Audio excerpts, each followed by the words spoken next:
Founded on July 16, 1790, Washington, D.C. is unique among American cities because it was established by the Constitution of the United States to serve as the nation's capital. From the home to our very first president, George Washington, to the many museums that you can visit, to the streets designed by Pierre Lafont, to the food, the fun, and the sights you will see around the city. This is Washington, D.C.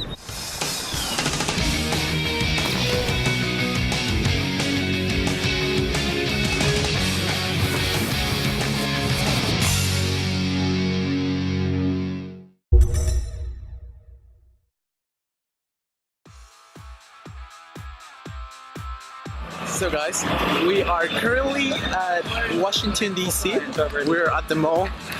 It is how cold is it, Jasmine? What? How cold is it? Like around, I'd say 40. 40 degrees. 40 degrees, yeah. Literally 40 degrees.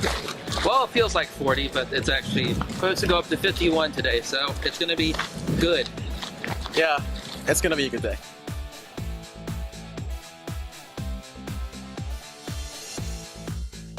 Okay, so we're gonna go to the Spy Museum and then probably a Chinese restaurant in Chinatown, and probably afterwards we'll see how it goes. Let's see what we do.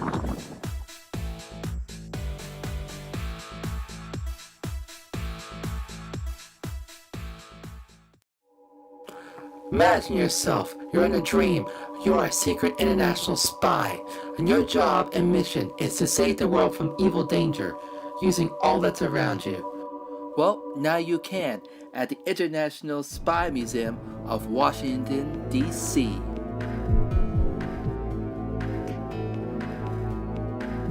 The International Spy Museum opened in Washington, D.C. on July 19, 2002. The museum features the largest collection of international espionage artifacts ever placed on public display. Many of these artifacts are being seen by the public for the first time. And look, this is the famous lipstick gun used by KGB operatives during the Cold War. And remember this car from 007? Vroom vroom. Ra-da-da-da. Exclusively only at the Spy Museum in Washington, D.C., 50 years of Bond films, commemorating the 50th anniversary of the Bond films. The museum has partnered with EOM Productions, the Bond film producers, to showcase over 100 artifacts from the films, from airships and underground layers to nuclear weapons and hungry sharks. The exhibit explores how the evildoers and their plots have changed to reflect their times and how James Bond has influenced the public's perception of real espionage. Historical artifacts and documents, as well as classic film and audio clips profiling Bond and his adversaries, complete the movie props. Exclusively Evil 50 Years of Bond Villains is included in the general admissions tickets. The International Spy Museum of Washington, D.C. is a great place to come learn about espionage and the real society of spies. General admission starts at $21.95 for adults ages 12 through 64, and seniors get in for $15.95. Youth at $14.95. Children and members are free. It's located on 800 F Street, Northwest Washington, D.C. Come out and check out the International Spy Museum, and don't get caught on your way. The band's in full swing today because the Washington Capitals evidently had a game. How did we not know this? I don't know, but the fans are cheering. Woo! Go Capitals! Well, at least the band was good.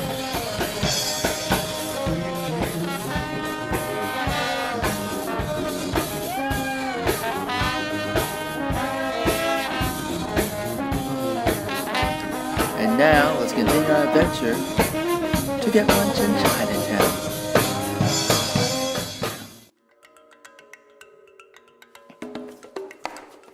Chinatown in Washington, D.C. It is a small historic neighborhood east of downtown, consisting of about 20 ethnic Chinese and other Asian restaurants and small businesses, much like this one we're walking into now.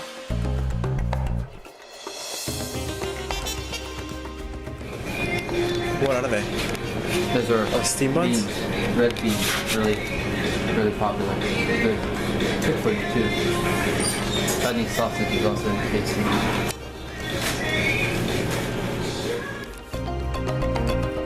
Saying is, always eat where the locals eat.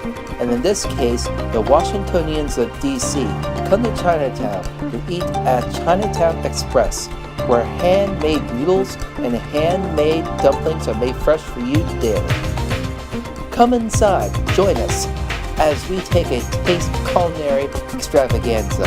Let your mouth and eyes do the tasting for you. So guys, love it how the first thing you see are Chinese letters and then specification of what it is. This restaurant's been here for a while. It's New York Times, Washington Post best restaurant. For more traditional Chinese food, you come here, you sit back, you drink the tea, and you have fun. And enjoy. With family and friends. Enjoy, very much. Yeah, and enjoy. Sure, exactly. Ah, let the buffet and eating begin. All the food, the morsels, the steamed dumplings made fresh for you daily, rolled as it's gooey, ooey, and water in the middle, cooked to perfection. And of course, the rice kanji, however it's pronounced, a traditional Asian style porridge, very tasty. The rice cooked to perfection, the morsels, and all of this luxurious food, shredded pork. Let's try some rice kanji. You should try some. It's really tasty. The duck, the best Peking duck you can find in Chinatown. The egg rolls, the family, the food, the people. This is just beginning to be a perfect day. And when all said and done, the food in our bellies, we roll out of the restaurant, happy and smiling, like a Buddha. Chinatown Express is one of the holes in the wall of Chinatown, one of the best places to eat, to fill your bellies, and to drink some good tea. Next time you're in Chinatown, check it out. You may want to consider, for our next event, to take a taxi cab from Chinatown or the metro station as we make our way out to the Tidal Basin, which is located right down from the Washington Mall and across from the Holocaust Museum. We're here for a very special event which takes place at the end of March and the beginning of April. Guys, we are at the Cherry Blossom Festival. Yes. Festival. It's not blossom yet, but it should be soon. I think it's coming back because of the colder weather. I think that's why the blossoming is delayed, so... Yeah. Very true, very true. The National Cherry Blossom Festival, which is held each spring in Washington, D.C., commemorates the March 27, 1912 gift of a cherry tree from Japan from Mayor Yukoi Ozaki of Tokyo City to the city of Washington. With musical performances, arts, events, a parade, and even a Japanese street fair will dawn this event. But sadly, we got there, the cherry trees were not growing. They still think it's winter. Oh, humanity. Well, at least the waterfowl didn't think it was too cold. Quack, quack. But we did find some cherry trees. But it's only a book form. Don't they look pretty? As we make our way around the Tidal Basin, looking at all the trees that are not in bloom, they should be pink, but they're not. And the people and the waterfront, we make our way out to our next location. So guys, right now we are in front of the Martin Luther King Memorial, and behind me you can actually see where the Jefferson Memorial is located at. Right there. And here's where we are. And it looks amazingly impressive.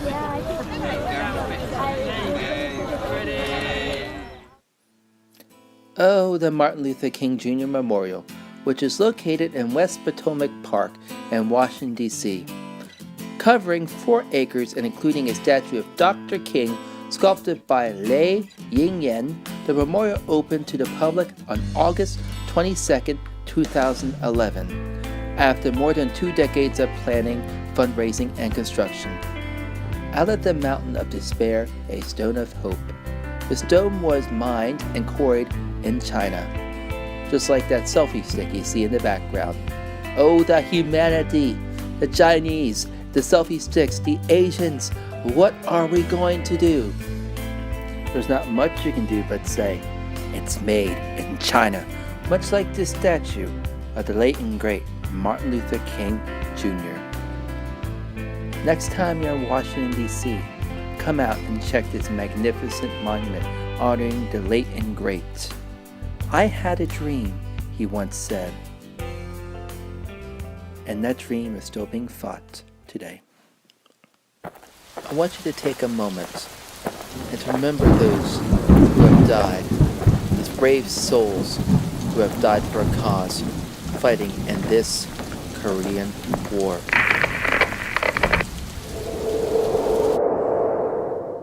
The Korean War Veterans Memorial is located in West Potomac Park, southeast of the Lincoln Memorial.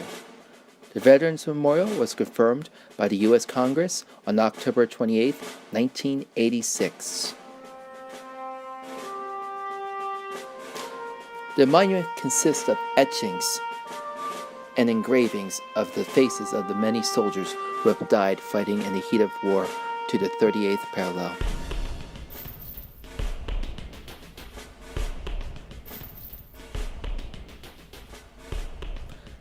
As this sign states, always remembering they will never forget.